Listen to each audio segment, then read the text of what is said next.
School master BD YouTube চ্যানেলের পক্ষ থেকে জানাই আবারও স্বাগতম। আজ আমি আপনাদের জন্য অত্যন্ত গুরুত্বপূর্ণ একটি বিষয় নিয়ে এসেছি। সেটি হচ্ছে আমাদের ফোন অনেক সময় হ্যাক হয়ে যায় অথবা আমরা বুঝতে পারি না আমাদের ফোনটি কখন হ্যাক হয়ে গেছে। ফোনটি অনেক সময় স্লো মনে হয় অনেক, অথবা একটি তথ্য আপনার ছিল সেই তথ্যটি অন্য কোথাও অন্য কেউ প্রকাশ করেছে বা দেখতে পাচ্ছেন। সেই হ্যাক হওয়া থেকে আমাদের ফোনকে কিভাবে রক্ষা করব আমি আজকে সেটি দেখাবো। তো চলুন শুরু করা যাক। আমার আজকের বিষয় হাউ টু স্টপ হ্যাকার।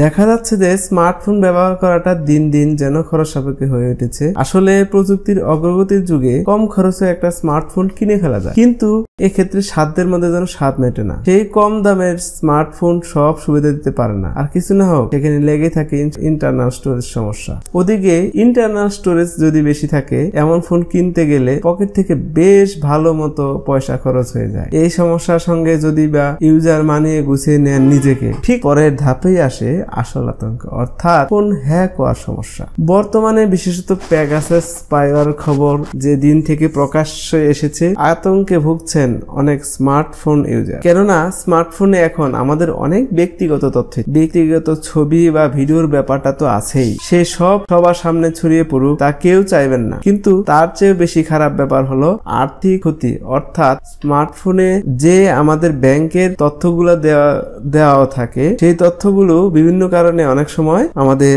হাতের নাগালের বাইরে চলে যায়, আর আমরা আর্থিক ক্ষতির ভিতরে পড়ে যাই। অনেকেই আমরা অনলাইনে জিনিস কেনাকাটা করে থাকি, আর কিছু না হোক ফোন থেকে শুরু করে ইলেকট্রনিক্স এর মতো জরুরি পরিষেবার বিল মেটাই। ফলে হ্যাকারের পক্ষে ব্যাংক অ্যাকাউন্টের বিশদ তথ্য বের করে নেওয়া একেবারেই মুশকিলের কাজ নয়। পানির মতো সহজভাবে তারা এই তথ্যগুলো বের করে ফেলে। তবে ইউনাইটেড স্টেটস এর সেনেট ইন্টেলিজেন্স কমিটির অন্যতম প্রধান কর্মী সেনেটর অ্যাঙ্গাস কিং এক সমাধানের পথ দেখিয়ে দিয়েছেন। সরকারি কর্মী হওয়ার সুবাদে তার ফোনে অনেক গোপন নথি থাকে। সেসব ফাঁস হয়ে যাওয়ার দুশ্চিন্তা থেকেই তিনি সাইবার কর্মীদের সঙ্গে বৈঠকে বসেছিলেন। শেষ পর্যন্ত সমাধান সূত্র হিসেবে যা তুলে ধরেছেন কিং এর মতে, সেটা অ্যান্ড্রয়েড এবং আইফোন উভয়ই অপারেটিং সিস্টেমের পক্ষে সমান পদ্ধতি। কিং বলেছেন, এক্ষেত্রে শুধু ফোনটা অফ করে আবার অন করতে হবে। অন আর অফ করার মাঝে কয়েক সেকেন্ডের ব্যবধান রাখাটা জরুরি। তাহলেই যে স্পাইওয়্যার ফোনের দখল নিয়েছিল তার সংযোগ সূত্রটি বিচ্ছিন্ন হয়ে পড়বে। এই কাজ সপ্তাহে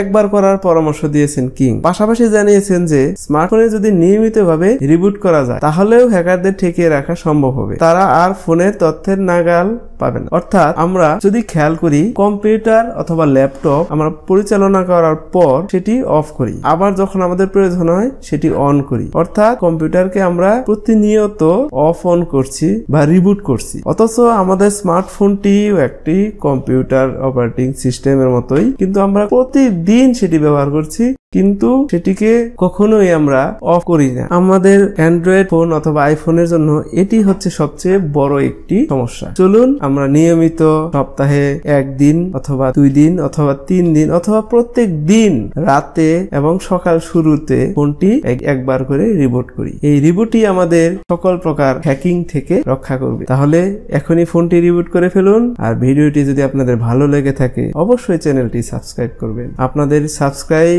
আপনাদের লাইক এই ভিডিও বানানোর উৎসাহকে আরো বাড়িয়ে দেয়। ধন্যবাদ সবাইকে। খোদা হাফেজ।